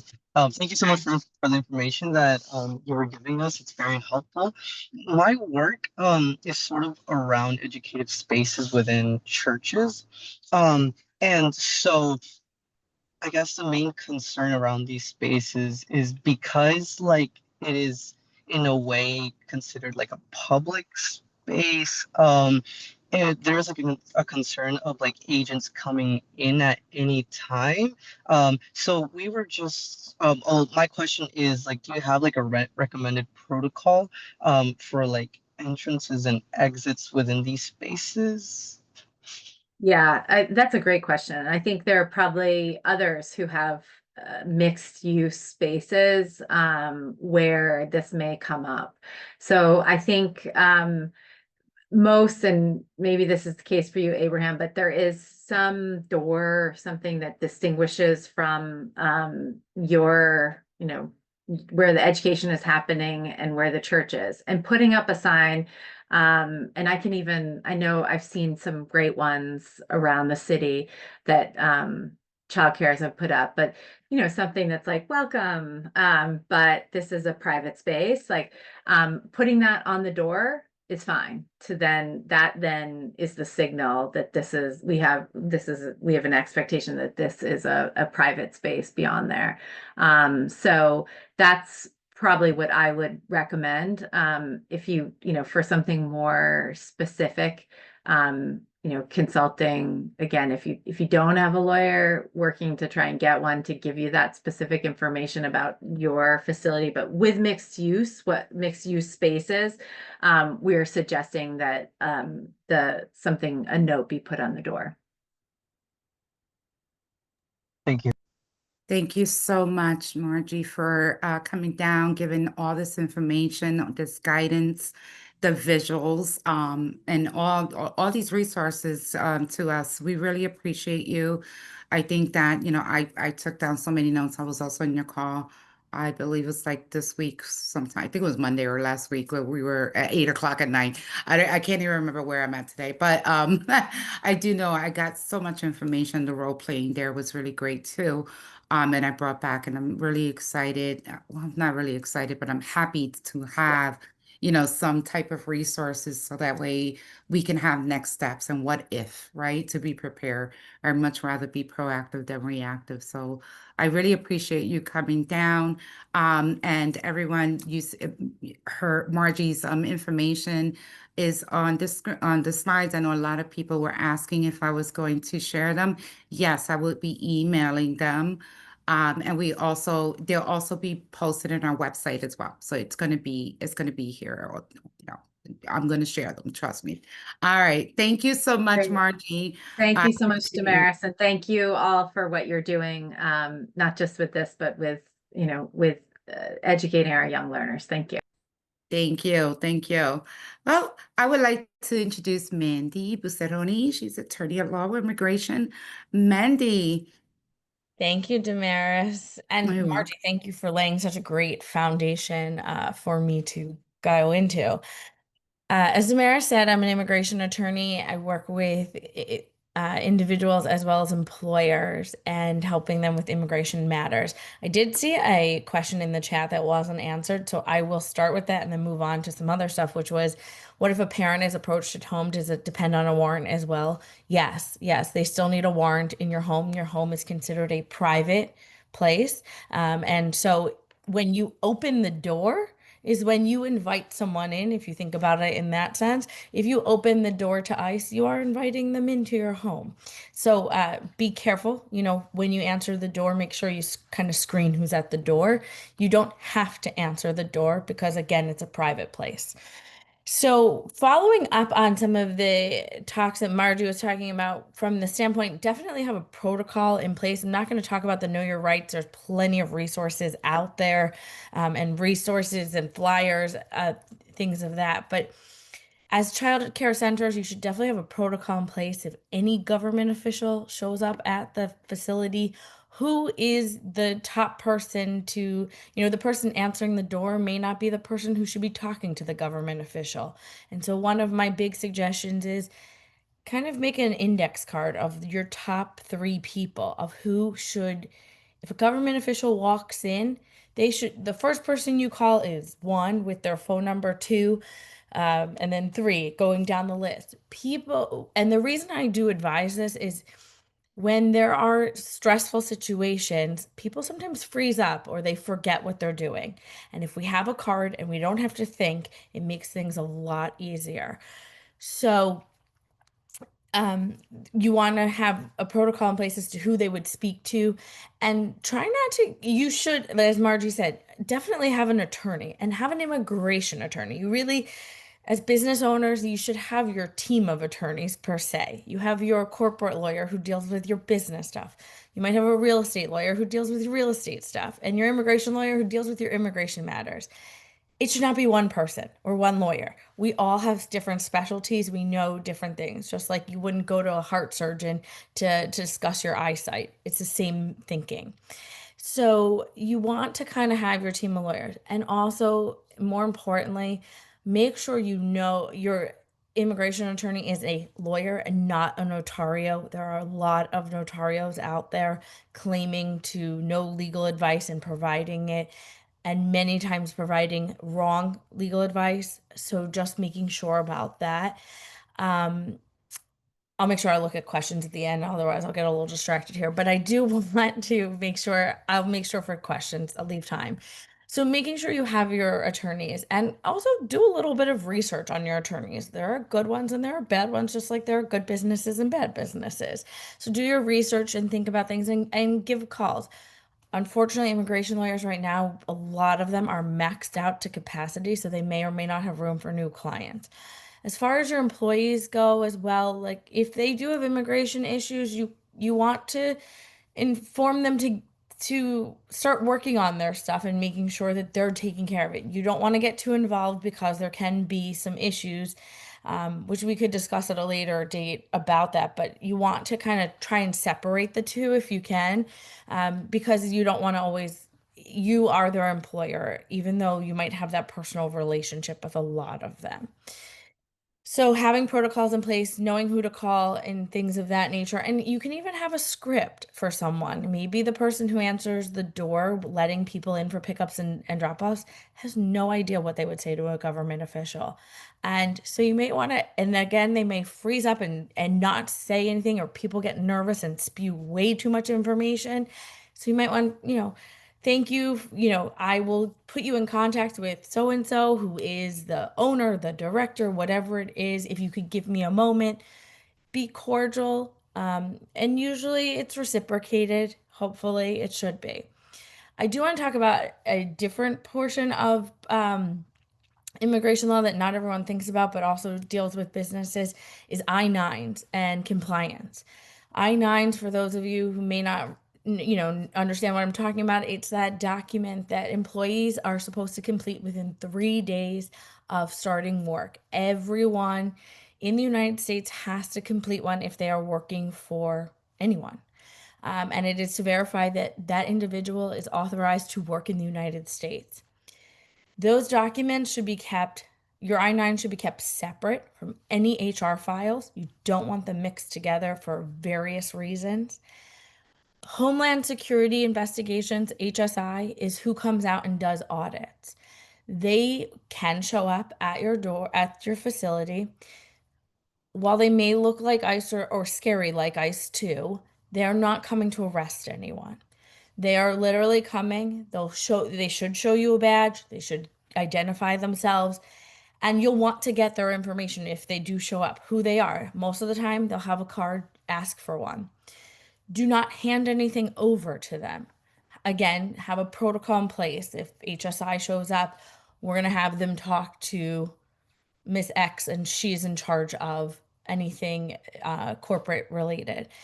And so usually when HSI shows up, they'll hand over a lot of times what's called a notice of inspection. And so if they hand you a notice of inspection, it's usually a legal document. It could be, various amount of pages. Do not hand over any of your documents. You normally will have 72 hours, and it is 72 hours to turn over those documents.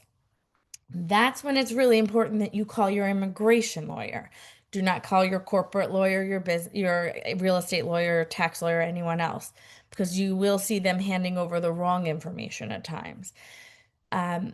And so with the I-9s, it's important to knowing where they are housed, because like I said, you have 72 hours to hand this stuff over and go through it. It's important to be able to know where those are, as well as being able to be able to provide copies of things of that, and talking with your immigration lawyer. Again, don't hand anything over. Talk to your immigration lawyer first. And this is when you would want to have your immigration lawyer kind of know about them now before it happens. And so those are some important things. We are seeing an increase in worksite enforcement. We are seeing, and we do expect to see a continued increase with the government reopening, with Homeland Security investigations. They will tend to leave HSI after they hand over the document. And that is something that you want to, then be in touch with someone. So again, having a protocol in place that if the front desk receptionist gets this document, they know who to turn that document over because time is of the essence. I-9 is something that I personally love dealing with, and I do a lot of consulting and talks about it. And there are things you can do now before an I-9 audit to make sure that if HSI ever does come to your facility, you are in good shape and you are ready to go. And that audit could be scary in the sense that the government's coming to see you, but it shouldn't be scary other than a government official is at your door. How do they verify they work for ICE? ICE they have badges and they should show you. And you can ask for one. You can ask for their badge and ask for their agent ID number, who the officer is, their name. They'll give you identifying information. What about I-9s are kept in corporate office instead of center? That's okay. The question was, if I-9s are kept in a corporate center instead of the actual facility, and that's okay. And that is more just dealing with, again, you should talk with your immigration lawyer, but about where they are housed and how to get them easily. And it's not an issue if they're not kept on site at the center, which is why they hand you over the document and deal with that. And for those of you, if you have multiple locations, it's also important to know about your I-9s because if they're under separate entities, meaning they have different EIN numbers, employer identification numbers. They are considered different businesses. So you want to be careful as to what information you are handing over and for what entities. So you do want to keep all of that information and keep it knowing where it is. There's two more questions in the chat. Oh, Maggie, sure. do they identify themselves as ICE? And then the second question from the same person, how do you verify they work for ICE? So if they work for ICE, again, sometimes they are not wearing ICE clothing, but they will identify that they are ICE and they should. You can like I said, you can ask for a badge, you can ask for an agent ID number, ask, excuse me, agent, what was your name? I didn't hear it, say that nicely. Talk to them nicely. They'll talk back nicely, usually. And around here, yes, there's a lot on the news and things like that, but we've been seeing that the ICE agents, while they're doing what they are asked to do, they are trying to have some humanity. Some of them are. So ask them to identify themselves. And if they're coming knocking on a door, for instance, like your home, they're going to say this is ICE. And if they're at your door, peek through the side window. Hi, who's there? You can ask, just like you would ask anyone else who knocks on your door who they are before you let them in. We don't let strangers in. You all deal with children. We teach them not to talk to strangers. So you can ask them the same exact thing. Excuse me, who are you? Why are you here? And you can do that. And they'll tell you, we're ICE, we have a warrant. And, if it's through a window, they might show it to you through the window. Maybe they don't. You can also ask for it too. Awesome. Thank you. Go ahead. No, those, I think I answered those. They should identify, but you can definitely ask for identifying information. So if we wanted to contact an immigration lawyer or someone to present, I think a lot of people don't have that, right? I did see a question in the chat, but they erased it. I'm going to ask anyway, because I think it's important. I'm just not going to identify who asked. So if there's two questions here. So one of them is if someone has like a visa, work visa, and they have an I-9 and they're at one point in the world before all this started happening, everything was good. Are they still susceptible to getting deported? Possibly. And the reason being is it depends what their work authorization was based on, like what category it was based on. It depends if that work authorization is still valid. It depends if that eligibility that gave them work authorization is still valid. So, for instance, if it was a pending asylum and the asylum claim is still pending, most likely yes. If it was maybe, let's say, TPS, temporary protected status, if that temporary protected status and it goes by country and the time it was issued, it's very tricky, especially for Venezuelans, it's very tricky right now. But if if the program is allowing it to still happen, then yes, it could be, but until that ending date. But for instance, maybe the Haitian parole program that has ended. There is no grace period anymore. It's been over. So anyone who had work authorization through the Haitian parole program, if they have not changed over, then yes, they could put themselves at risk for deportation because they're not in a valid status. Which also goes on to the I-9 portion, that if, with some of the I-9s, you need to have a process in place of re-verifying documentation. And what I've learned a lot is that a lot of businesses don't always have a policy in place. And it's important to come up with one and to put in how we're going to do that. In addition, I think it's doing self audits, and you can do those now in a sense where a business does do a self audit. Now, I wouldn't recommend doing it by yourselves. I would recommend doing it with a knowledgeable attorney, specifically on I-9s. You should make sure to see kind of what is happening with your I-9s. Are they being done properly? Is there HR training that needs to happen as to making changes in how you do your I-9s and your onboarding, things of that nature as well. So because with I-9s, you are fined per error, per form. And they've increased the fines over it recently. And so they are extremely high, and they can be. And you also want to make sure you're not over documenting. You want to make sure that you're, doing things in the proper manner. That is a lot of nuggets. I'm so sorry that we're running out of time. I think today's meeting was so rich in information and very important information. But I do know our last question is obviously if we needed to contact you, we can definitely contact you here and talk about our nines and other immigration stuff. Is that correct? Correct. Yes. And I put Stephanie put my contact information in the chat. So feel free to reach out to me and we can chat.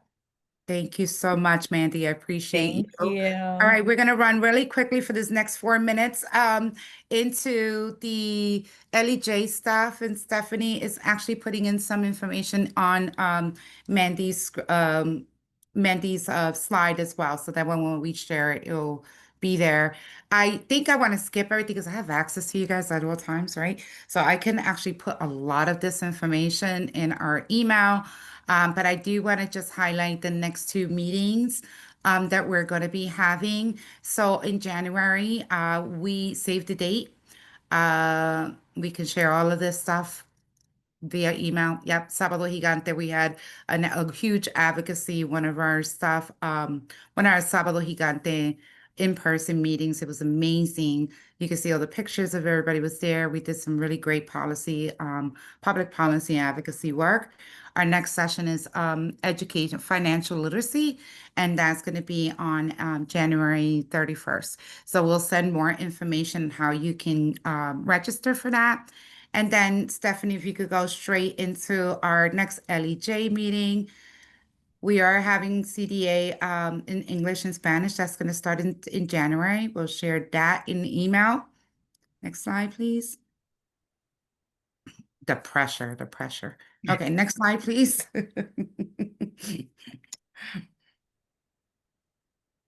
There you go. Thank you. No, we could go straight. We do have an exit survey, which because we only have 2 minutes left to this beautiful meeting, we're going to send, and I'm going to bother you until you share and share your information.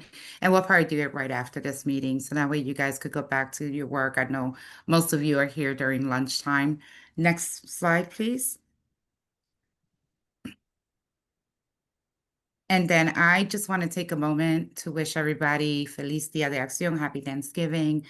For those of you that celebrate, Feliz Navidad y Prospero Año Nuevo, con mucho salud, Merry Christmas, Happy New Year, or and whatever holiday you are celebrating, we want to wish you the very best.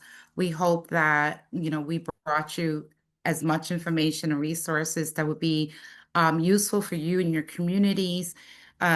Feliz Dia de los Reyes for those of you that celebrate. I know I do. We really love your support. Thank you so much, everybody, for joining us. And we hopefully will see you in January. So if you need us, you know how to contact us. You can always find these slides again and the recording in the LEJ website. And we also will email it, like I said, as well. So have a beautiful weekend. Get to decorating. Thank you so much, Stephanie. Thank you again, Rosaira. Thank you, Susana. Thank you to all of our presenters, and thank you for everybody for always showing up, right? So I appreciate you guys, and have a beautiful weekend. Thank you. Thank you for everything. Thank you. See you next year. Bye. Thank you so much. Bye. See you next year.